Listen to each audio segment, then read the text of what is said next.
நாடாளுமன்றத்துல என்ன நடந்தது என்று நீங்கள் சிந்தித்து பார்க்க வேண்டும். இன்னைக்கு பிரதமர் பேசுவார் ஒரு 8 மணிக்கு. என்ன சொல்லுவாரு? எதிர்கட்சிகள் எல்லாம் பெண்களுக்கு இடஒதுக்கீடு கொடுக்கலான்னு இருந்தோம், நாடாளுமன்றத்துல இடஒதுக்கீடு, சட்டமன்றத்துல இடஒதுக்கீடு கொடுக்கலான்னு இருந்தோம், எதிர்கட்சி எல்லாம் சேர்ந்து அதை நிறுத்திட்டாங்கன்னு. ஆனா அதை விட பெரிய பொய், அவங்க நிறைய பொய் சொல்லுவாங்க. அந்த பொய்யெல்லாம் கேட்டு கேட்டுதான் இதுக்கு மேல கேட்க முடியாதுன்னுதான் நம்ம சகோதரி அங்கிருந்து போதும் விட்டா போதும் வெளியில வந்து நம்மோடு கைகோர்த்து கொண்டு இந்த மேடையில நின்று கொண்டிருக்கிறார்கள். அதனால உங்களுக்கு தெளிவாக தெரியும், நிறைய பொய் சொல்லுவாங்க.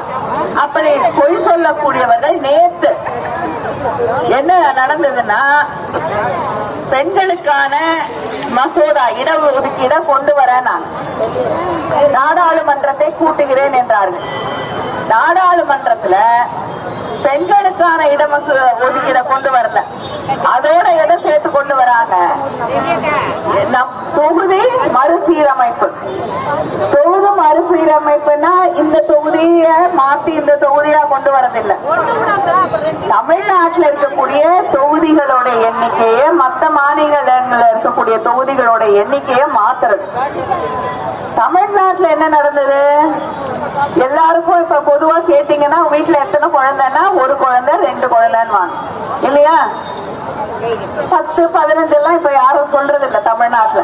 ஏன்னா நம்ம பிள்ளைங்க படிக்கணும், நல்லா இருக்கணும் அப்படிங்கிறதுக்காக நம்ம 2 குழந்தையோட நிறுத்திக்க ஆரம்பிச்சிட்டோம்.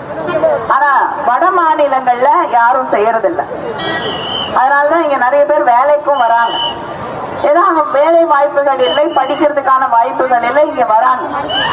அங்கே இருக்கக்கூடிய சூழல் என்னன்னா, ஜனத்தொகை ஜாஸ்தி ஆயிடுச்சு.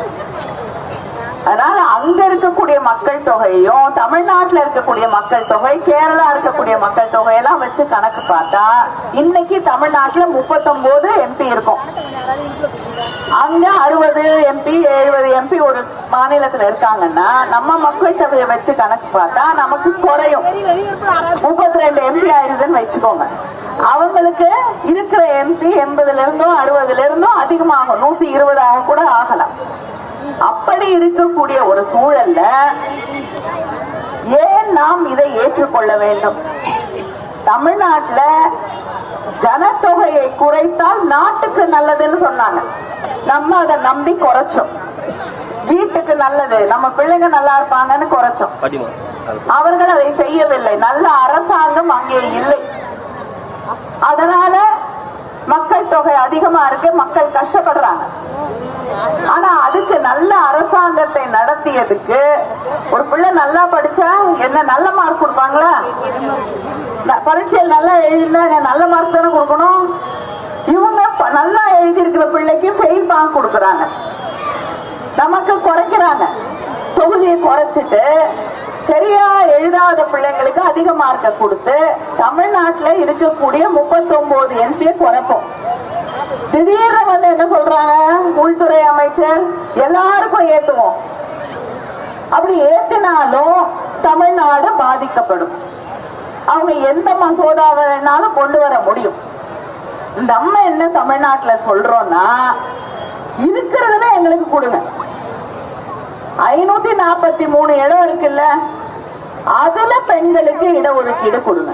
நீங்க இதை பெருசு பண்ணி 850 மாத்தி அதுக்கப்புறம் இடஒதுக்கீடு கொண்டு வரது என்பது மக்களை ஏமாற்றுவது, தமிழ்நாட்டு உரிமைகளை பறிப்பது.